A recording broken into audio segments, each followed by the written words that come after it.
WhatsApp guys, আসসালামু আলাইকুম ওয়া রাহমাতুল্লাহি ওয়া বারাকাতুহু। কেমন আছেন সবাই? আশা করি ভালো আছেন। তো আমি আলহামদুলিল্লাহ ভালো আছি। তো আজকে নতুন আরেকটা ভিডিও নিয়ে আসলাম আপনাদের মধ্যে। আশা করি আমার সম্পূর্ণ ভিডিওটাকে দেখবেন। কুমিল্লাতে যে ঘটনাটা ঘটছে, জুমুর মেয়েটাকে যে ঘাতক মুফিজ দর্শন করছে, এই দর্শনের বিষয়ে কিছু কথা বলতে চাই আমি। তো আশা করি আমার সম্পূর্ণ ভিডিওটাকে দেখবেন। আর যদি আমার ভিডিওটা ভালো লাগে তো আশা করি আমার চ্যানেলটাকে সাবস্ক্রাইব করে দিবেন, সাবস্ক্রাইব করে আমার পাশে থাকবেন। তো আশা করি সম্পূর্ণ ভিডিওটা দেখবেন। তো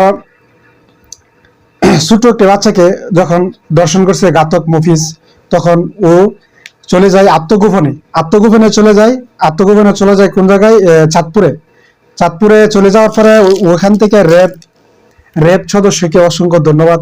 তো আশা করি র্যাব সদস্য নিখুঁত ভাবে ওকে ধরতে পারছে ওকে।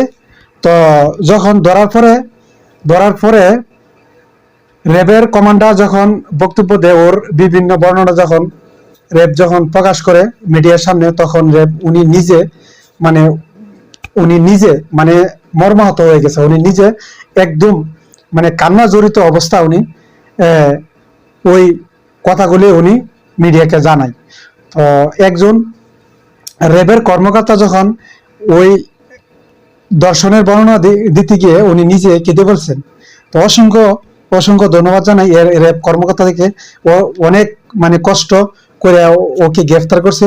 তো আমরা অনেক খুশি, অনেক আনন্দিত।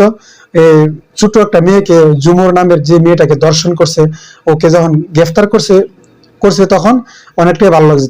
যাই হোক, ওর ফ্যামিলি, ও একটা প্রবাসী ভাই, ও প্রবাসীর ভাইয়ের ছোট্ট একটা মেয়ে শিশুকে এই কাজটা করছে।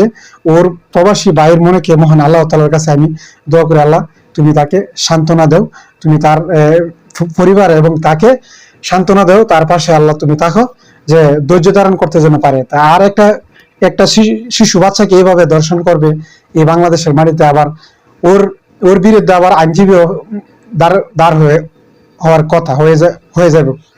এটা তো বাংলাদেশ। অপরাধ করলে অপরাধের বিরুদ্ধে এরকম আইনজীবী আছে। এরকমটা যদি আমি মনে করি, একে ক্রস ফায়ার দিয়া রাস্তার সামনে জনসমক্ষের মাঝখানে ওকে ক্রস ফায়ার করার দরকার।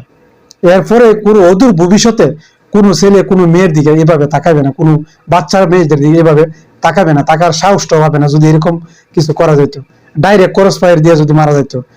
তো আশা করি প্রিয় দর্শক শ্রোতা ভাই বোন বন্ধুরা যে যেখানে আছেন না কেন, আশা করি আমার সম্পূর্ণ ভিডিওটা দেখবেন আর আমার পাশে থাকবেন। আশা করি আমি আমার কমেন্টে জানাবেন যদি আমার ভিডিওটা ভালো লেগে থাকে, তাহলে আমার কমেন্ট বক্সে গিয়ে আপনারা কমেন্ট করে জানাবেন ভিডিওটা কেমন লাগলো।